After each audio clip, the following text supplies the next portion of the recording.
Hello and welcome to another episode of the Fifth Quarter with your host, Ben Schaefer.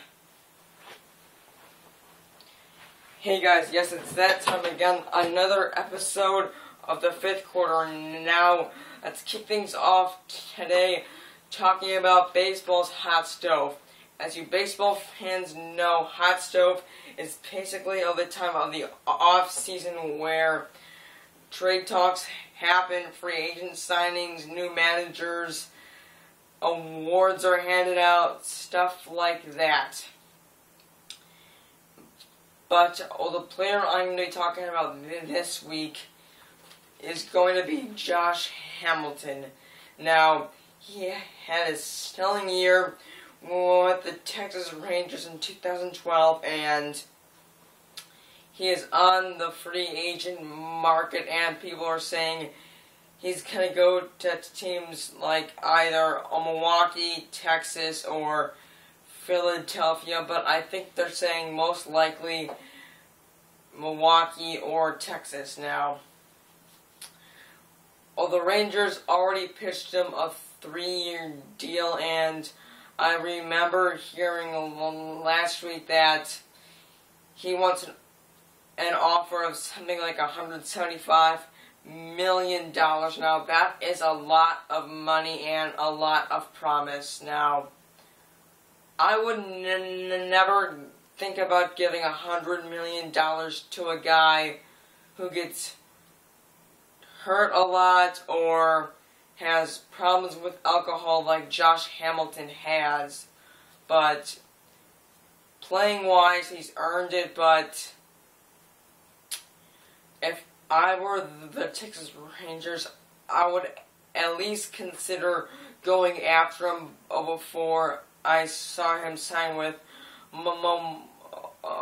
Milwaukee. Now, American League and National League Rookie of the Year awards were handed out, and for the American League, outfielder Mike Trout of the Los Angeles Angels and Bryce Harper, outfielder of the Washington Nationals. Now, both of these men had stellar seasons, and they obviously deserve it, but none more than Mike Trout, whom of which had the unanimous vote for American League Rookie of the Year. Now, Walter Weiss has signed with the Colorado Rockies to be their new manager. Now, Walt Rice was a high school coach, coaching somewhere for another school, and now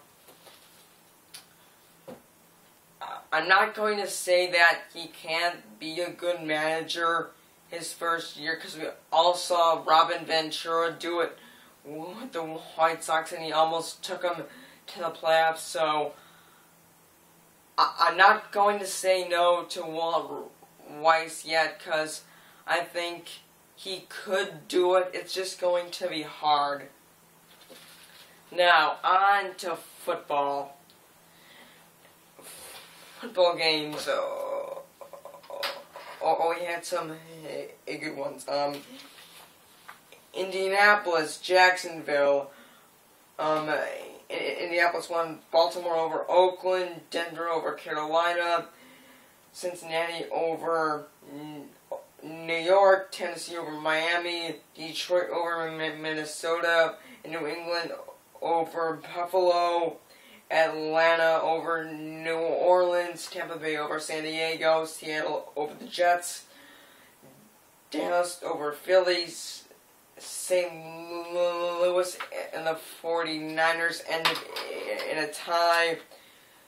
Houston over Chicago and Pittsburgh over Kansas City last night, in which that game ended 16-13 in a home win for the Steelers, and unfortunately Big Ben got hurt, but I'm not going to get into that right now. I'm going to get into the Texas Bears, in which I thought would be a defensive slugfest the entire way. It pretty much was, with the mud and the rain. It was just bad weather to play in, especially if you're a quarterback. Now, I picked the Texans to win this game by a slim margin, and I believe I picked them to win by a field goal, and in which they won by a touchdown. Now, the way I looked at it was both teams I thought had equally strong defenses, even though the Bears are a little bit better on the defensive side, but both teams still have pretty good defenses. On the offense, I was leaning towards the Houston Texans, and I thought if they could establish Arian Foster early, then they're going to have a very good chance to win that game, and they did so good over them. And the Bears lost Jay Cutler, but we'll get to that in a minute. Philadelphia and the Dallas Cowboys now, in which both teams were 3-5 and really struggling to get into the playoffs and try to save whatever of their season was left. The Cowboys won. I thought Philly would win because, one, they're at home, two, they're playing the Dallas Cowboys, and every big game Romo's had, he's choked in, so that just convinced me that the Eagles would win that game, and unfortunately for them, they did not, and they lost to Dallas 38-23 now. Dallas is now 4-5, and the Eagles are now 3-6. This pretty much dooms Andy Reid's chance of still having a job at the offseason, because I remember like the GM or owner saying that 8 wins would not be enough for Andy Reid to keep his job, so that was pretty much telling him that he either has to win out of the rest of the season or go 6-1 in his next 7. I pretty much find that nearly impossible, so yes, I think Reid will lose his job. Now on to the New York Jets and the Seattle Seahawks. Seattle won 28-7 2 days ago, and Sanchez, same old story, completes half his passes or less, turns the ball over, in which he had a fumble and an interception. Now, apparently Rex Ryan is still sticking with this guy, and I think, Rex, why are you doing this to your team? Now, I hate the Jets more than any team out there, because I'm a Patriots fan, but dude, if you're going to save anything that's left of your season, you gotta get Tebow in there. Enough with this Mark Sanchez charade, okay? All he does is turn the ball over and lose games. You keep saying Mark Sanchez gives them the best chance to win, but he doesn't. You're 3-6 now. Stop avoiding the inevitable. So, in my opinion, Sanchez is done, and they gotta get Tebow in there now, and pretty much just get a few extra wins, because a couple more losses on that board, and you'll probably be picking in the top 10.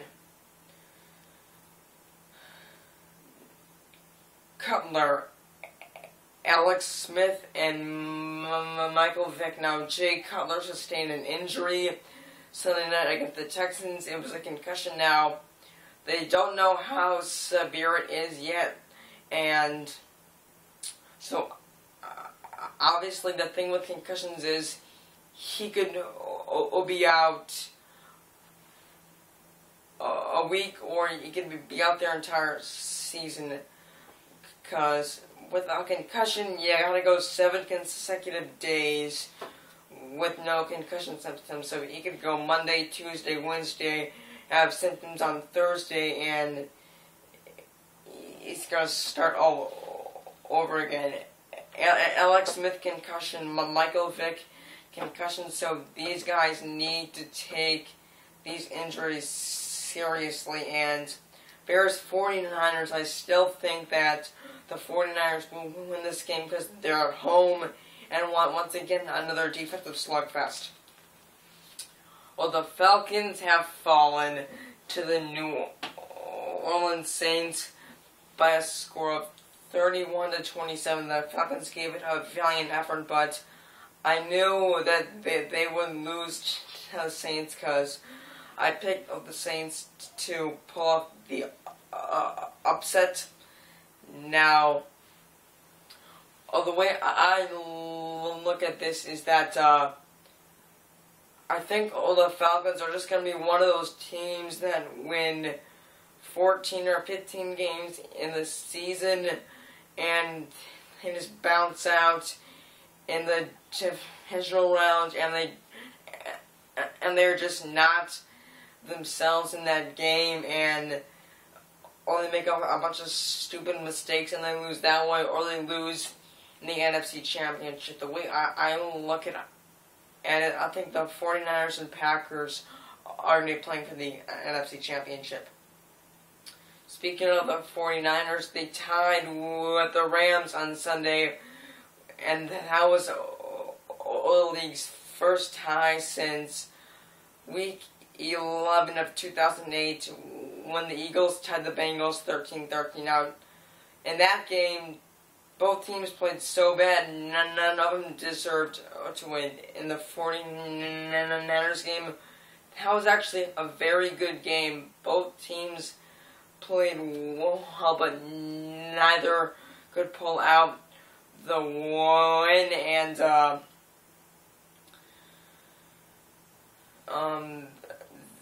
they wound up tying, obviously, and I don't think the NFL should ban the tie in the regular season, but in the playoffs, that could go on forever. A game could go on forever in the playoffs, but in the regular season, there is no reason for getting banged up for another 15